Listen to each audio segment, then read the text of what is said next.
Alright then everybody, this is Yara here, and today I will be showcasing my Subterror Guru deck profile that I built. That took me quite a while to build, honestly, because I was trying to find the correct ratios and all that stuff. And before we get started, I just wanted to do a shout out to the Stream Squad, who I did an interview slash podcast with, and I'll have a link to that video on the description below. It was a lot of fun, so you guys please go check him out and subscribe to his channel, like the video and all that good stuff. But now let's get started. So right off the back, we have 40 cards on the main for sure. You know, we love consistency, so all right, then let's get started. So we're running Triple Guru, the man of the hour, the best card in the deck. It's so amazing. Sometimes you just win with him on the field. Like, he just wins outright. A lot of people just scoop it out when they realize they can't out him, because he can give you resources during your turn, during their turn, and all that stuff. So he's pretty good.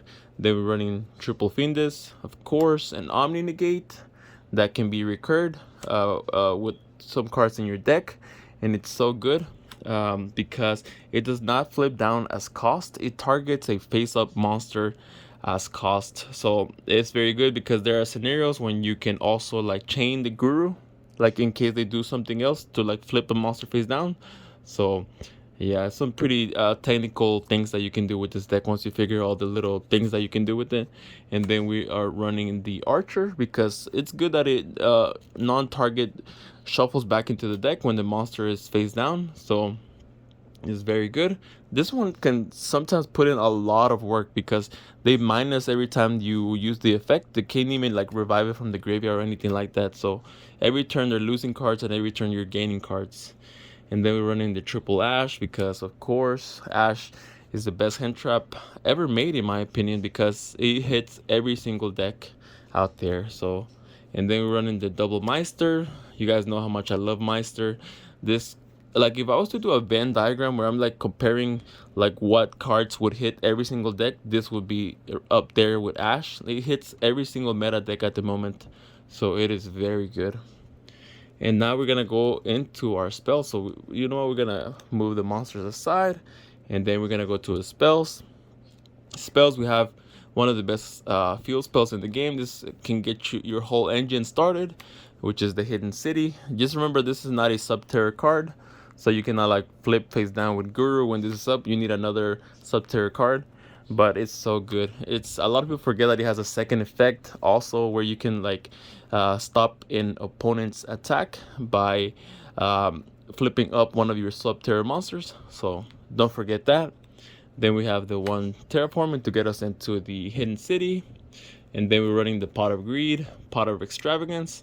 And you're gonna realize in my extra deck, I'm not running it like, I'm not running Punishment, and I'm running some Waking the Dragon targets, but I mainly just want cards in there to be able to resolve this like twice per game or something like that.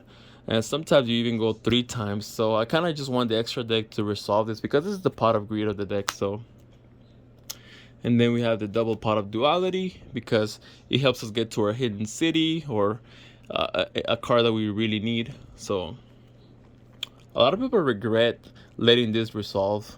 Sometimes the best thing to do is to Ash. And then we have the double Cosmic Cyclone.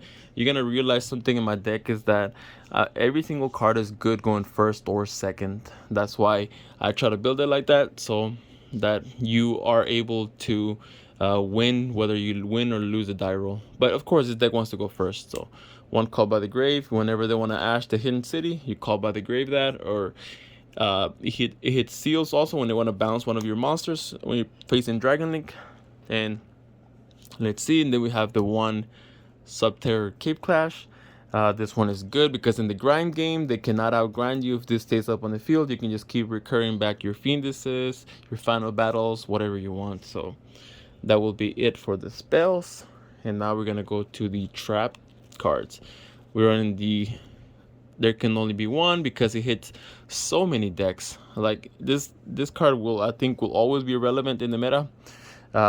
You might want to side this out for something else I have on the side deck. You're gonna want to stay around for what I have on the side deck, depending on what decks you're facing. Like if you're facing like Prank Kids or Tri Brigade, they don't really get hit that much by this card, so that's why you may want to side it out. But against a majority of the decks. This gets hit. Dragon Link, whatever. So then we run the Solemn Strike because it's good going first or second. It negates uh, summons as well. So it's so good. I remember this card was so clutch during the Pendulum era. You would just destroy all the cards that they would try to summon. And then we're running the triple broken line because it's a counter trap card. And a lot of people forget this exists and they try to activate a card on the column that this is at, and they just kind of cry. But if you're going second, you're gonna want to put this on the zone that a negate is at. So if they have like a Borrowload Savage, you put that on the same column, and then you go to their turn to try to negate one of your things, and you chain the broken line, and they can't even negate that with the Borrowload because this is a counter trap card. So it's so good. Then we will go with the triple Infinite Impermanence because it hits Alistar, it hits Tri Brigade, it hits a lot of decks. It hits Drytron, and it also plays around their plays around triple Tactic Talents because this is not a monster effect, so it's very good. Then we run in the double final battle because it's so good. It's not a hard ones per turn, so if you have multiples, you can activate one, then activate the other one the same turn, and use different effect if you want. So this is so good. And this card is good alongside this card right here because if you activate the fourth effect where your Subterror monsters effects cannot be negated, and you have this up on the field, then you can just you can continue to use like Guru effect or Archer effect and stuff like that. So it's so good. A lot of people don't expect that, and this card hits a lot of decks. They cannot play around skill drain, so this plus this is combo. So alright, and that will be it for the main deck. And now I'm gonna show you guys the extra deck where like like I don't have it built for a specific kind of build. Like I'm not running Super Poly, I'm not running Punishment. So I am running Waking the Dragon. So alright, we have the Link Karibo when we're playing Dinos, because Lost World token, we can just link it into this. The Almirage, just in case we need to go into it. Then we have the one Phoenix Blade in case we need to go into it as well. Verti Anaconda is more of a bait. You make it just in case you need to get rid of some cards in your field, like Contact C or a token or something like that. But you can't really use a token because it has to be an effect monster, but you have to go this and then that. But yeah, we're not running the Dragoon package either. I think Pure is honestly better because we don't have to run the bricks. So then we have the one Earth Charmer because all of our monsters are Earth, and we can also like special summon a Pankratops or something from their graveyard if they ever use it against us. So it's very good. Then we run in the Unicorn in case we ever go into it.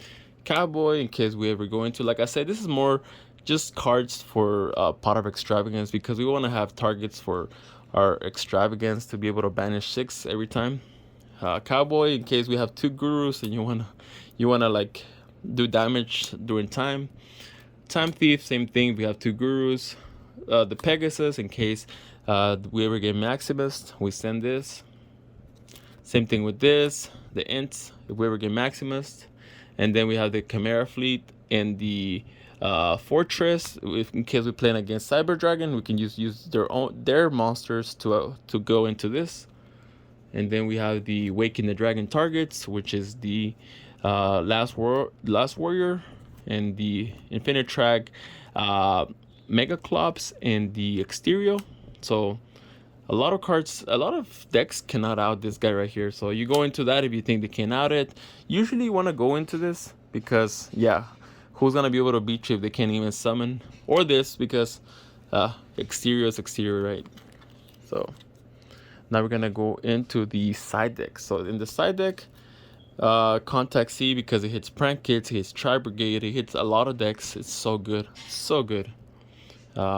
Yeah, this is a turn skipper against a lot of decks. Then we run into triple Twin Twisters because we need back row removal, of course. And then we run into triple Gozen match because all of our monsters are Earth. So yeah, you usually want to side this in whenever you're going up against something like Tri Brigade or Prank Kids because it hurts them a lot because they have a lot of different attributes.